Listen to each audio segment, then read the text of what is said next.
সবচেয়ে বেশি করতে যেটা করতাম সেটা হলো এটা,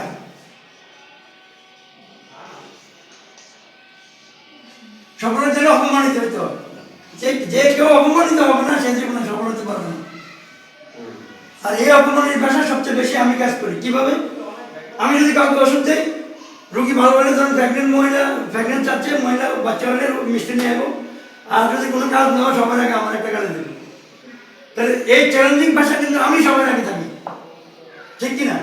রুগী ভালো হলে বকেটা কারে আগে দেবে, ওনারা আগে দিব, পরে ওনারা লোকে আমার আমাকে দিব, কারণ হয়তো কি ডাক্তার তোর ডাক্তার আগে ভালো না, আমার কাজ হয় না। তাহলে অপমানিত যদি হইতো, তাহলে আমার মনে হয় সবচেয়ে বেশি অপমান আমি আমার জীবনে হয়েছি। আমার যদি সফল হইতো আমিও বেশি সফল হয়েছি। বেশি খাবার বেশি খাওয়া যায় না, কারণ বলো খাইতেছেন। ওষুধ তো একটা বিষক্রিয়া জিনিস, ওষুধের উপকারও আছে ক্ষতিও আছে। এবং প্রত্যেকটা ওষুধ, সিগারেটের গায়ে যেরকম লেখা আছে ধূমপান স্বাস্থ্যের জন্য ক্ষতিকর, প্রত্যেকটা ওষুধে এরকম সাইড এফেক্ট লেখা আছে। এটা প্রমাণ কি? ওষুধের গায়ে বক্সের ভিতরে দেখবেন, অথবা লিকুইডে দেখবেন, অথবা ইন্টারনেটে দেখেন। তাহলে আমরা এই প্রাকৃতিক স্বাস্থ্য কেন্দ্র ব্যানারের মূল বক্তব্য হলো আমরা আমাদের ফ্যামিলি, আমি নিজে, আমার ফ্যামিলি, আমার পরিবার, আমাদের সমাজ যেন সুস্থ থাকে, এটাই হলো আমাদের মূল স্লোগান। এই স্লোগান থেকে বেরিয়ে আসতে হলেই নিজেরাও কিছু ভূমিকা নিতে হবে। এখন কিছু কিছু বাচ্চা 3 পরে দেখবেন অনেক বড় বড় চশমা পড়ে, তো আসলে কি বাচ্চাগুলো চশমা পড়া উচিত ছিল? তার মানে কোনো না কোনো অভাবে আসে না। ওই কি অভাব এবং কি খাবার খাইলে এই জিনিসগুলো ঠিক হয়ে যাবে, এই জিনিসগুলো আমরা এই প্রাকৃতিক স্বাস্থ্যকেন্দ্র ব্যানারে আমরা বলতে পারি। তাহলে আমরা যারা একসাথে কাজ করতেছি, আমরা কি নিয়ে কাজ করতেছি এটা তো বোঝা যাচ্ছে। আমরা এই সব নিজে সুস্থ থাকতে চাচ্ছি, পরিবারকে সুস্থ রাখতে চাচ্ছি, সমাজকে সুস্থ রাখতে চাচ্ছি। যারা নিয়মিত ওষুধ খাচ্ছে, বুঝে না বুঝে, আমরা এই ওষুধগুলো চেক করবো। এগুলো যদি দীর্ঘদিন খেয়ে থাকে, আমরা আস্তে আস্তে এগুলো বন্ধ করতে হবে। এবং কীভাবে বন্ধ করবো? যে মানুষটা দীর্ঘদিন ওষুধ খাচ্ছে, ওদেরকে সপ্তাহে যদি ডোজ থাকে, 1 সপ্তাহে 1 দিন কমাতে হবে, 3 দিনে একটা কমাতে হবে, 2 দিনে একটা কমাতে হবে, আস্তে আস্তে কমাতে হবে, একবারে না কমে। তাহলে মোটামুটি আশা করা যায় যে মানুষ এই বিপদ থেকে অন্তর্পক্ষে। এটা একটা বিশাল গজব। এই গজবের জন্য মানে আমরা ডাক্তাররাই বেশি দায়ী। ডাক্তার থেকে ঘুষ খাবাইয়া বছরের পর বছরে ওষুধ দেখাচ্ছে, আর মানুষ না বুঝে ইমান দুর্বল হওয়ার কারণে মানুষ আল্লাহর উপরে তাওয়াক্কুল না করে ওষুধের উপরে তাওয়াক্কুল করতেছে।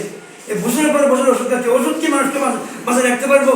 তার করোনার সময় গ্রুপের মালিক কি বলছিল যে আমার সমস্ত সম্পদ দিয়ে দাও, তারপরে আমাকে শুনছেন না, আমাকে বাঁচা। আসলে কি কেউ বাঁচাতে পারছে? কেউ বাঁচাতে পারবো? সিঙ্গাপুর থেকে উনি বলছে যে তুমি অ্যাম্বুলেন্স নিয়ে আসো, আমাকে নিয়ে যাও, তা ওনার হয়তো না, এভাবেই তার মৃত্যু ছিল। এখন আমরা যেটা করবো, আমরা এই প্রাকৃতিক স্বাস্থ্যকেন্দ্রের ব্যানারে আমরা এই কাজটা করবো। আমরা কি বুঝতে পারছি আমরা কি করবো? আমাদের পরিবারে কি কেউ ওষুধ খা বছর পর বছর খাচ্ছে, আমরা জানি, আমরা নিজেরা কিনে দেই। আসলে বিশ্বাস করেন না করেন, আমি ডাক্তার হচ্ছি এটা বড় কথা না।